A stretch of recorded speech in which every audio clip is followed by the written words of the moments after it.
నేను ఇటీవల ఏదో పని మీద వచ్చాను. వస్తే ఈ ఏటొడ్డున ఉన్న వ్యర్థాలు ఇయన్నీ చూసుకుంటూ అరే! చాలా ఘోరంగుంది. వరదలొచ్చిపోయిన తర్వాత అని టలగా వస్తే ఇతను కంటపడ్డాడు. ముసలాయ.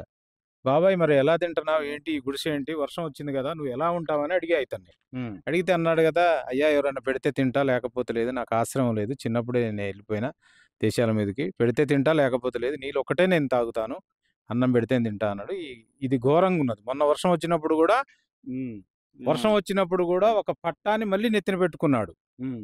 వరద దీంట్లో గూడొచ్చింది. అది హ్మ్. చూసి నేను చెలించి తట్టుకోలేక మా గ్రూప్ ఒకటున్నది సార్. ఆకలి అందరిది అనే గ్రూపు. హ్మ్. మన ఖమ్మం జిల్లా చింతకాని మండలం నాగలంచలో చిన్నారి అనే ఒక సాధారణ వ్యక్తి హ్మ్. ప్రైవేట్ జాబ్ చేసుకుంటా, పీఈటీ చేసుకుంటా ఉన్న వ్యక్తి ఒక ఐదుగురితోటి ఇలాంటి సంఘటనలు చూసి చెలించి ఒక ఐదుగురితోటి ఆ ఆకలి అందరిదనే గ్రూప్‌ని రెడీ జేసి ఈరోజు 5 సంవత్సరాలయింది.